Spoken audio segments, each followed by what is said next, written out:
Isang barko ng Chinese Coast Guard ang namataan malapit sa Pag-asa Island sa Kalayaan na sakop ng Palawan.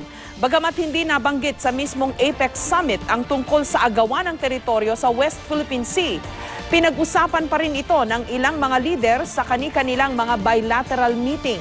May report si Mariz Umali. Kuha ng mga residente ng Pag-asa Island sa Palawan ang mga litrato ng barkong ito. May nakalagay na Chinese Coast Guard at may bow number na 2305 sa layong 4 na nautical miles mula sa Pag-asa Island. Ayon sa mayor ng Kalayaan, Palawan na nakakasakop sa Pag-asa Island, dumating ang barko noong November 9 at nanatili roon hanggang kahapon. It did not anchor. Papaanod-anod lang siya. I had a conversation with our radio operator. Inimbestiga ko. And then he gave me the number of the vessel, 2305.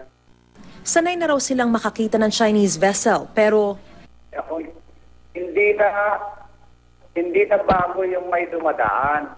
But this time, closer to Pag-asa Island. Matagal ko na ngayon lang ako ng ganong situation. Tinanong namin si Mayor Bito Onon kung ano ang naging tugon ng militar pero tumanggi siyang magkomento. Tikom din ang bibig ng Philippine Navy. Sinubukan din namin kunan ng pahayag ang Chinese Embassy dito sa Maynila, ngunit walang tumugon sa kanila. It's a challenge to the US since they know na neutral yung position ng US with respect to the islands. And they're being so close to the islands, doing that in a way is an invitation for the Philippines to react in a provocative manner which they can then use as an excuse siguro. Ganun. Excuse to take retaliatory action. Ayon kay Chinese Ambassador Zhao Jinhua, hindi talaga nabanggit ang issue ng territorial dispute sa leaders' retreat. This is not on the topic. I would guess, because I was not at the retreat, I would guess they are friendly.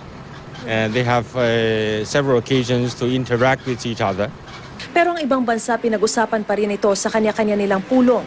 Bukod kay US President Barack Obama, tinalakay din ito ni Japanese Prime Minister Shinzo Abe sa bilateral meeting niya kay Canadian Prime Minister Justin Trudeau. Suportado ng Japan ang freedom of navigation pati ang kaso ng Pilipinas sa UN Arbitral Tribunal. At pinaliwanag daw ito ni Abe sa leader ng Canada na kanila ring military partner. He also said he would like to promote the cooperative relationship with Canada in order to make peace and stability in the region.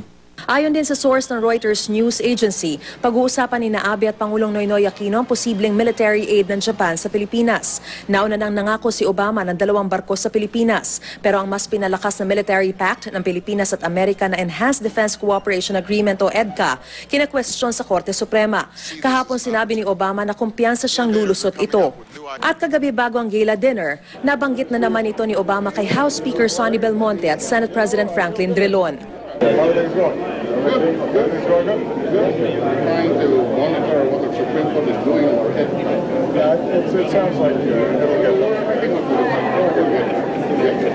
I'm optimistic. Si Drilon ay kasama sa 2 senador na nag-abstain nang ipasa ng Senado ang resolusyon para igiit na dapat munang dumaan sa kanila ang EDCA.